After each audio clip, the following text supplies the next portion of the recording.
Trump and Biden agree that the U.S. should finally start a sovereign wealth fund.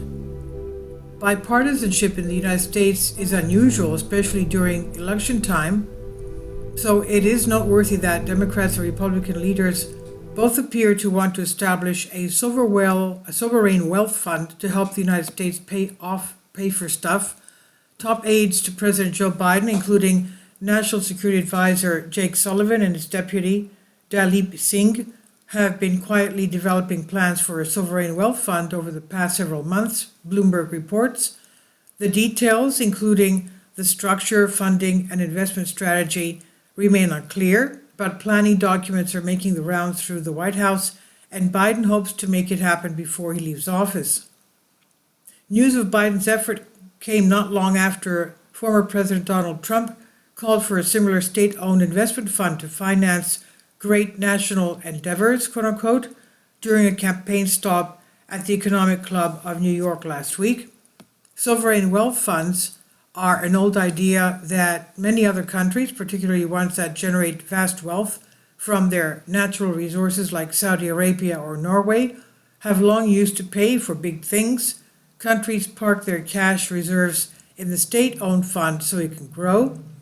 Norway $1.6 trillion government pension fund Global, the largest sovereign wealth fund in the world, for instance, reported in January that it made $213 billion in profit last year, driven by returns on investment in tech stocks, Reuters reports.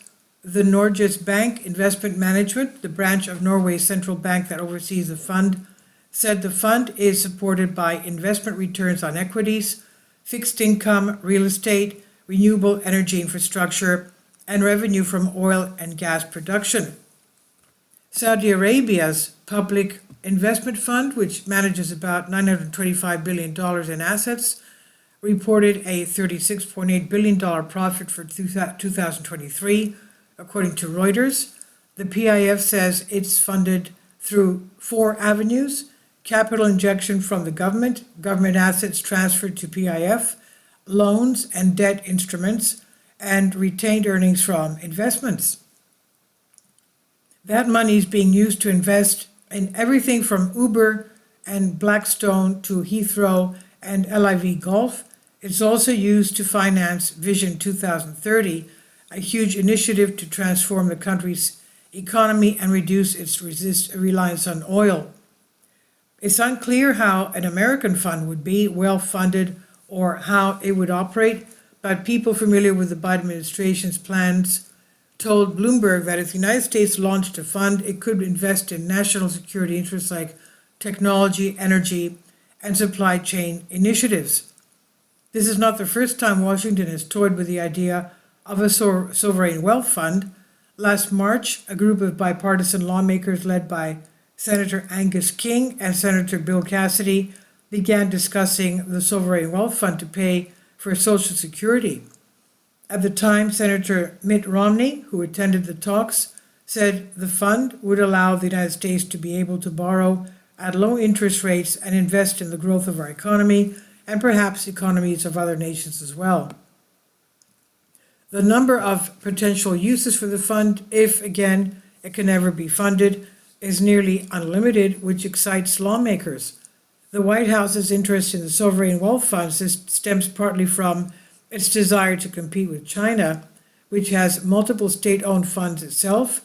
White House aides suggest an American fund could bolster national interest through things like bridge financing for companies competing with China, according to Bloomberg. Others have suggested the fund could support technologies with high entry barriers like geothermal and nuclear fusion projects, or quantum cryptography, or it could create synthetic reserves of critical minerals by purchasing futures contracts. Or hey, maybe it could even be used to pay down the national debt. It would be great to see America join this party, and instead of having debt, having savings, billionaire John Paulson said last week in an interview with Bloomberg. It would be over time larger than any of the existing funds, he said. It sounds nice, but it all hinges on government cash to fund it and sound investments to grow it. Former Treasury Secretary Larry Summers said in an interview with Bloomberg Television last week that it was hard to believe that setting aside lots of funds for unspecified investments made in unspecified ways, where you don't even know what's going to be called, it's a particularly responsible kind of proposal. And this is from Business Insider on DNYUZ.